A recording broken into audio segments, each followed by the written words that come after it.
Эфир Абхазского телевидения продолжается. Вы смотрите информационный выпуск Амшикшара. Здравствуйте. Сегодня в выпуске. Первую часть цикла документальных фильмов об истории грузино-абхазского переговорного процесса презентовали в АГУ. О деятельности ГТК по пресечению ввоза наркотических средств и оборудования для майнинга. В Сухуми прошла однодневная выставка под названием «Полифония».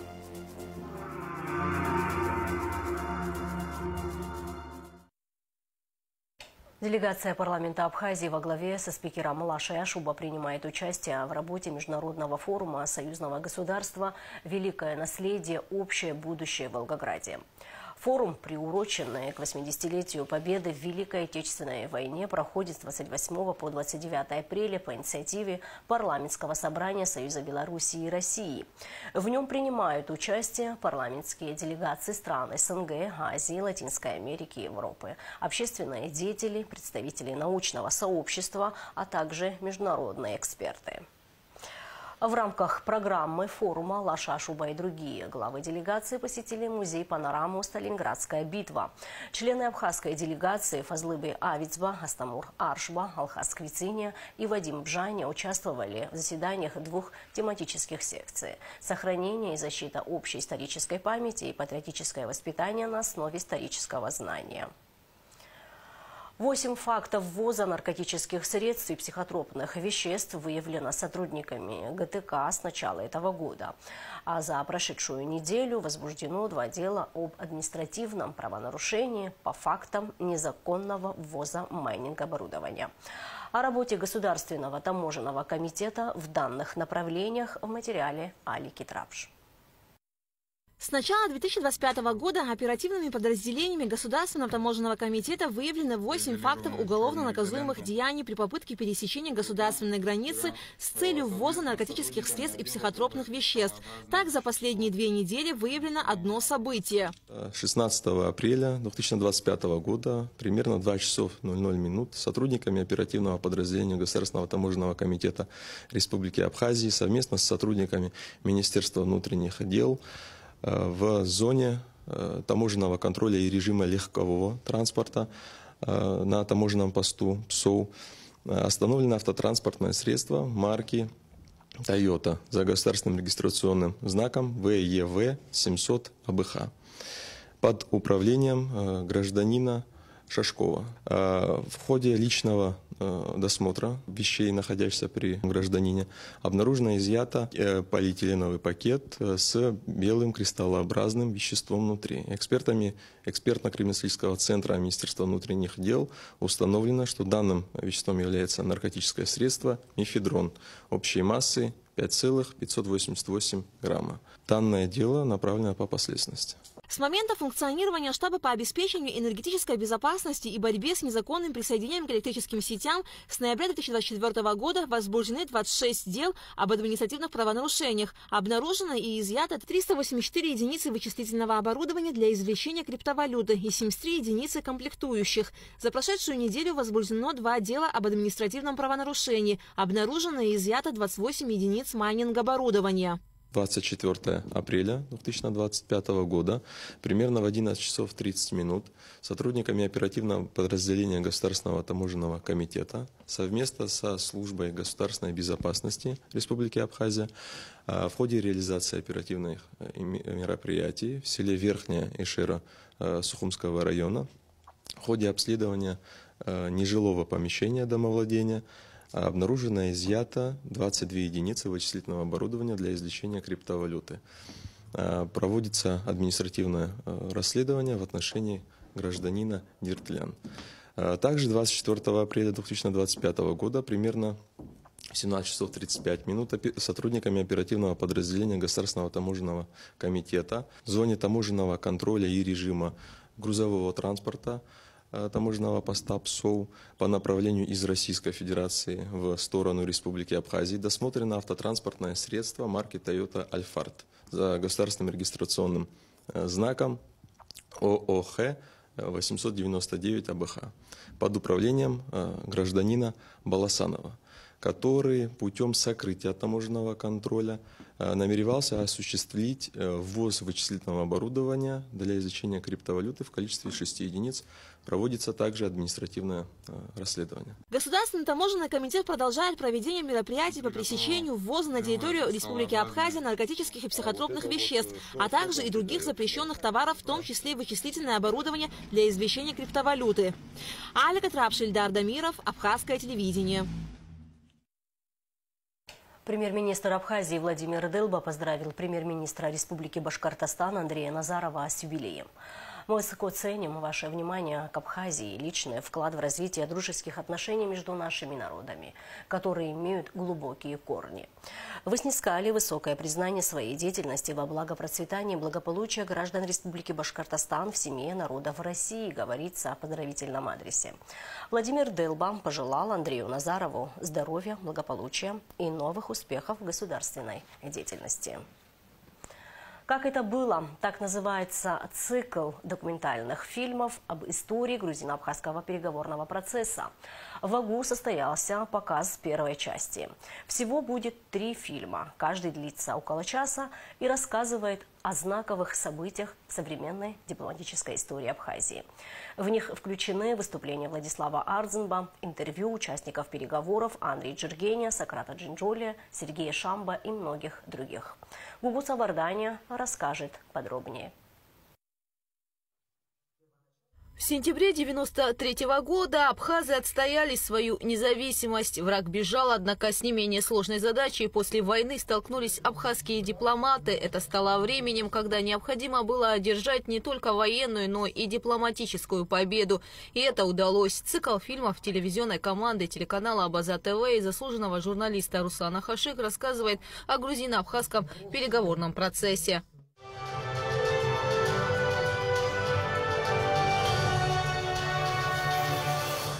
Времена, события, люди, которые стали не только свидетелями того, как зарождалось современное абхазское государство, но и принимали в этом непосредственное участие. Многие из них присутствуют на презентации фильма. Площадкой для премьеры был выбран Абхазский государственный университет. Ведь важно просвещать молодое поколение и рассказывать больше об истории Абхазии.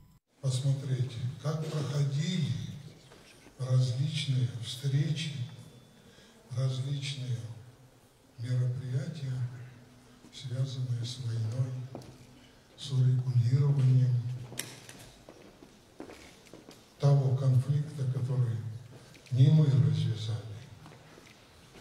Вот каждый из депутатов Верховного Совета под руководством Владислава Григорьевича проводили очень много различных встреч, совещаний, конференции, интервью и так далее. На ваш суд мы выносим очень серьезный труд. Даже можно его назвать такой исследовательская работа нашей большой телевизионной команды. В течение года, прошлого года, мы занимались созданием цикла фильмов, документальных фильмов об истории грузино-абхазского переговорного процесса, как это было. С 1998 по 2003 годы Руслан Хашик был пресс-секретарем первого президента Абхазии Владислава Ардзенба. Эту функцию, по словам журналиста, он выполняет до сих пор. Проект рассказывает о том, сколько раз грузинская сторона не выполняла условия договора, о том, как абхазские дипломаты, проявив бдительность и мудрость, не шли на условия, которые могли бы уничтожить или навредить их государству. В истории переговоров много разработанных документов, готовых к подписанию, но так и не состоявшихся.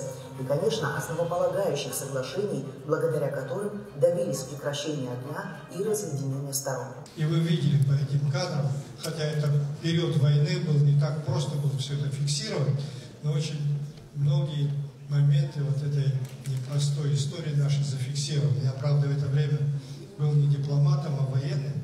И, кстати, был такой момент, когда первый раз отправляли делегацию, там, в самое начало войны, в Нью-Йорк, и Владислав Григорьевич хотел, чтобы я позвал делегацию, я категорически отказался. Я сказал, я не могу сейчас уехать, бросить там и так далее. Он говорит, я тебя больше никогда за границу не отправлю. А потом получилось совсем по-другому. В В документальные фильмы включены выступления первого президента Абхазии Владислава Ардзенба, интервью представителя главы государства на переговорах с грузинской стороной Анри Джергения. Кроме того, в проект вошли интервью участников переговоров Сократа Джинджолия, Сергея Шамба, Станислава Лакоба, Вячеслава Чирикба, Астамура Тания и других. Вот все эти люди вместе с нами, вот, сообща, обсуждая, вот создавали мы эту хронику. Я надеюсь, что это станет таким интересным документалистикой для студентов, для большой аудитории. В презентации премьеры принял участие глава МИД Абхазии Олег Барцыц, который недавно в своем выступлении призвал Тбилиси упразднить закон об оккупированных территориях и подписать с Сухумом и Цхинвалом соглашение о неприменении военной силы. Переговоры с грузинской стороной в рамках женевских дискуссий идут до сих пор. Колоссальная работа проведена, и мы сегодня стали свидетелями вот такой скрупулезной, очень точной, экспертно выверенной, с подтверждениями участников этих исторических событий, в присутствии этих участников, которые тогда определяли во многом процессы, по которым и пути, по которым пойдет развитие нашей страны. Колоссальная работа, еще раз хочу сказать, и особенно символично то, что показ ее знакомства аудитории происходит в год 80-летия нашего национального лидера, президента, верховного главнокомандующего Владислава Григорьевича Ардзенба, значение личности которого невозможно переоценить. Показы фильмов пройдут 29 апреля, 6 и 13 мая на канале Абаза ТВ. Гугут Савардания, Нал Квинджи, Саида Харазия, Абхазское телевидение. День черкесского флага отметили в минувшие выходные на площади перед Абхазским драмтеатром в Сухуме. День адыгского черкесского флага ежегодно празднуется 25 апреля с 2010 года. Традиционно в этот день в Абхазии, Карачаево-Черкесии и Адыгее организуют праздничные мероприятия. Также эту дату отмечают потомки черкесов в более чем 50 странах мира. Научно-технологический университет «Сириус» и Счетная палата Российской Федерации провели обучение для руководителей высших органов аудита 7 стран. В числе участников обучения была Инга Чирикбая, аудитор контрольной палаты Абхазии. Программа обучения включала в себя разнообразные форматы: лекции ведущих экспертов, интерактивные тренинги и практические занятия. Обучение представило участникам возможность обмена опытом и ознакомления с передовыми практиками в области государственного аудита. Церемония подписания меморандума о сотрудничестве между федерациями настольного тенниса Абхазии и России прошла в Госкомитете по делам молодежи и спорту. Подписи под документом поставили главы Федерации Беслан Карчава и Олег Завалюев. Цель меморандума – укрепление двустороннего сотрудничества, продвижение настольного тенниса на самом высоком международном уровне. Стороны в том числе обязуются приглашать друг друга на мероприятия, обмениваться экспертами и судьями, поощрять участие национальных команд в соревнованиях. Около 30 картин как профессионалов, так и начинающих художников могли увидеть посетители однодневной выставки в Доме детского творчества «Айнар». Экспозиция под названием «Полифония» была посвящена Дню Великой Победы. В мир живописи окунулась Гунда Шоуа. «Полифония» – так называется однодневная выставка картин абхазских художников, приуроченная 80-летию Великой Победы. Название выбрано не случайно, ведь экспозиция собрала около 30 работ, выполненных в различных жанрах и техниках, от классической живописи до смелых экспериментов с цифровым искусством. Здесь представлены работы современных художников, исследующих многогранность, разнообразие мира через призму искусства. Из наших подавших заявку на это участие в выставке у нас 8 авторов. Все связано с тем, что мы отвоевали и наладился мир на той территории, на которой мы живем, проживаем, наши родные и близкие. Каждый автор привнес свой уникальный голос, отразив в своих работах личное видение мира, переживания и размышления. Внимание посетителей привлекли работы, посвященные темам идентичности, памяти и взаимодействия человека с окружающей средой. Художникам удалось отразить на холстах сложные социальные и философские вопросы, предлагая зрителю задуматься о своем месте в мире и о взаимосвязи между прошлым, настоящим и будущим. Тут представили живопись, допустим, паруса, гортензия. Просто то, что вот душа хотела и нарисовалась, как говорится, изобразилась. Есть работы, графика, которая приурочена, например, в Абхазскую войну. Это 92-го года рисунок, графика. «Скорбь» называется, «Скорбь молодой девушки о погибшем брате или же супруге», и вот ожидания. Как бы, чуть-чуть близкие по теме должны были быть, присутствовали работы. И в то же время мир, война, все, чтобы соприкасалось. Выставка «Полифония» стала платформой для творческого самовыражения и площадкой для дискуссий о современном искусстве. Посетителям удалось пообщаться с авторами многих произведений. Особое внимание привлекли картины молодых художников, работы которых отличаются новаторским подходом и оригинальным взглядом на окружающую действительность. Однодневный формат выставки подчеркнул ее эксклюзивность и привлек большое внимание к представленным работам. Кондашова, Алексея Гухава, Абхазское телевидение. 1 мая в селе Ктола Чемчирского района состоится открытие скакового сезона. Скачки приурочены ко Дню весны и труда и ко Дню Победы в Великой Отечественной войне. Помимо забегов на разные дистанции, также состоятся такие конно-спортивные состязания, как метание дротиков и конный футбол. Часть Сухума останется без воды 29 апреля из-за ремонтных работ, сообщает водоканал. С полуночи до 20:00 воды не будет в новом районе, старом поселке, на улице Ишба, в районах вокзала, рынка, маяка, центральной и Нагорной частях города. А сейчас прогноз погоды.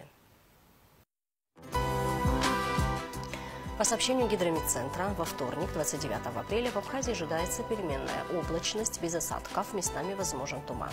Температура воздуха ночью плюс 4-9, днем плюс 12-17. Температура морской воды плюс 12 градусов.